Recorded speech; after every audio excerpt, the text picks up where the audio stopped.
Life learning में आपका स्वागत है।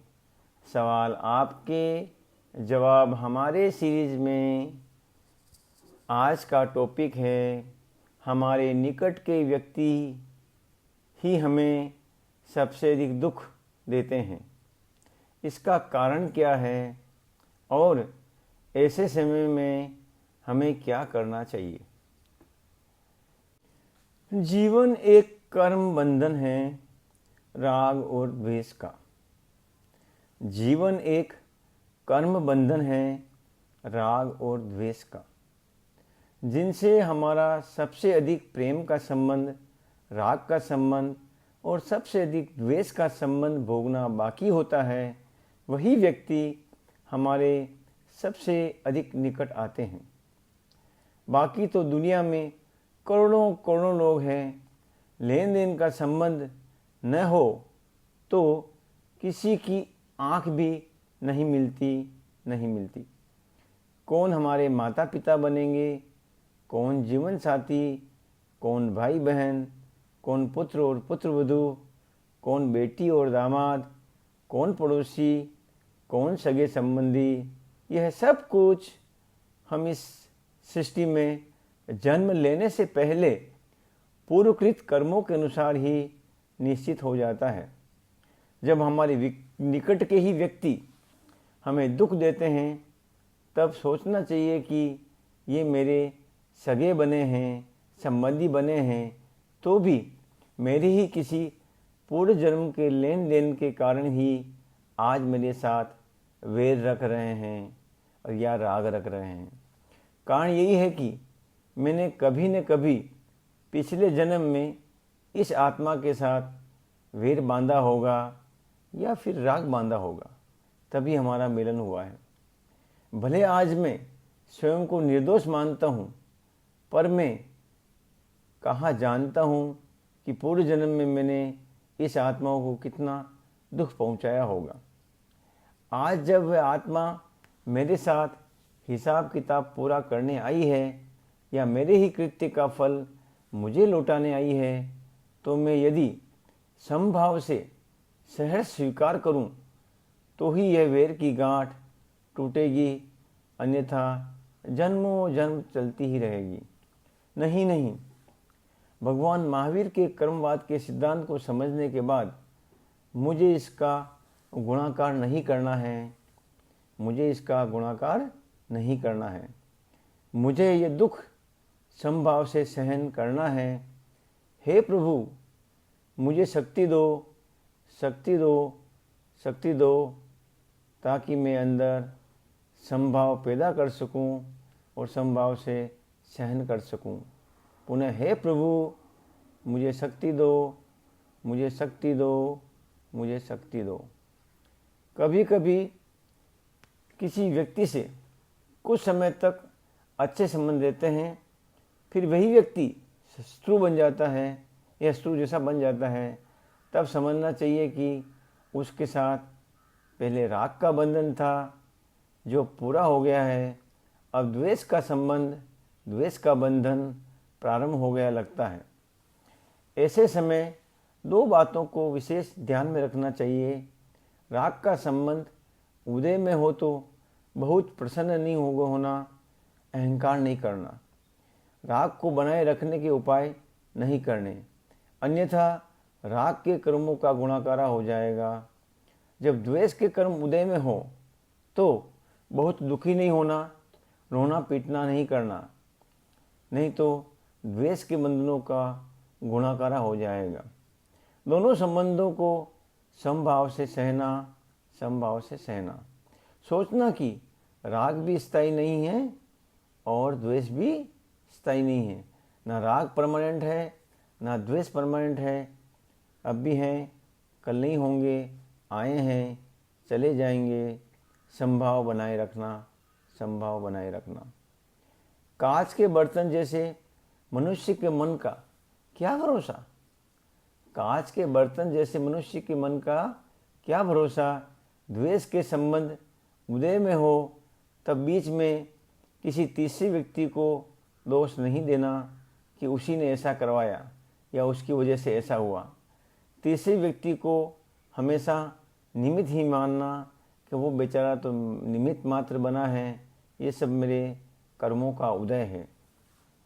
निमित्त पर दोषारोपण नहीं करना, मेरे भाग्य में ऐसा होना ही था, मेरे भाग्य में ऐसा होना ही था, इस वाक्य को आत्मसात करना।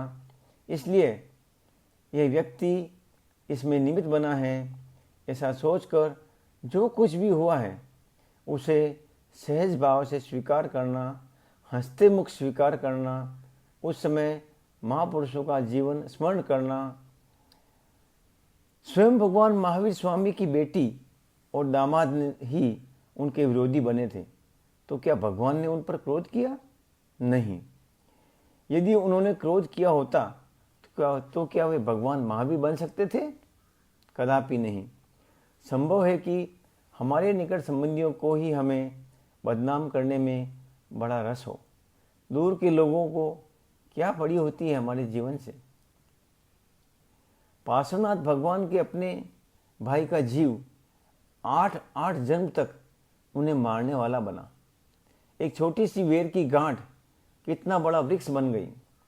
इन सब बातों का विचार करके मन को समझना चाहिए कि कसौटी तो सोने की ही होती है, लोहे की नहीं। भगवान महावीर स्वामी का कर्मवाद समझने के बाद यह मानना चाहिए कि प्रत्येक जीव हमारे साथ हिसाब पूरा करने ही आता है और हमें हृदय में समभाव धारण करना चाहिए।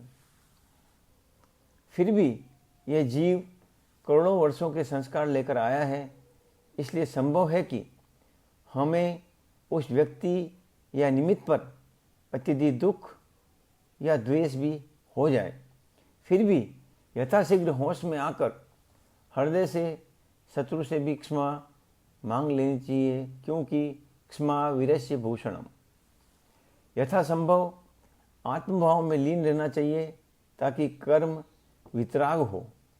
विशेष ध्यान दें, सामने वाले से वैर, विरोध, द्वेष या वाद विवाद हो जाए तो कोई बात नहीं, लेकिन यह सब होने के बाद क्षमा न मांगना या पश्चाताप न करना बहुत बड़ा दोष है। वैर का अनुबंध भयंकर है।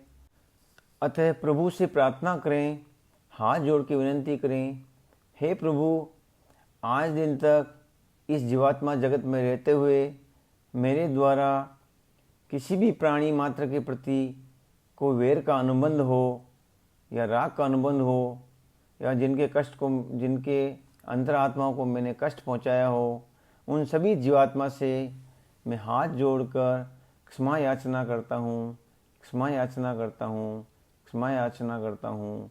मिच्छामि दुक्कडम, मिच्छामि दुक्कडम, मिच्छामि दुक्कडम। अंत में यह प्रयोग करें, पूरे शरीर को ढीला छोड़ दें। रीढ़ की हड्डी सीधी, कमर सीधी, गर्दन सीधी, आँखें कोमलता से बंद, श्वास धीमी और मंद मंद।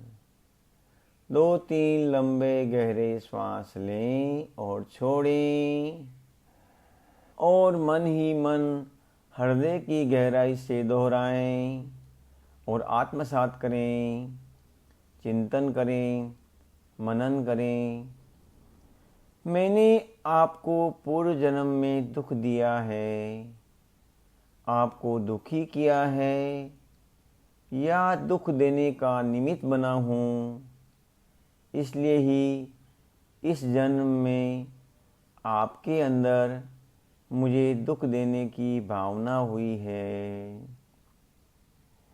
मैंने आपको पूर्व जन्म में दुख दिया है, आपको दुखी किया है या दुख देने का निमित्त बना हूँ, इसलिए ही इस जन्म में आपके अंदर मुझे दुख देने की भावना हुई है।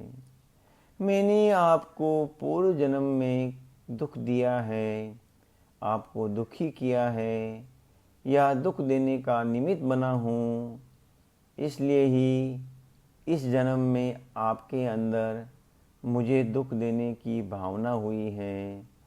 आप तो मात्र निमित्त मात्र है। मेरे पूरे जन्म में किए गए कर्मों के कारण ही यह सब घटित हो रहा है। इसलिए मैं आपसे तहे दिल से क्षमा याचना करता हूँ, क्षमा याचना करता हूँ, क्षमा याचना करता हूँ।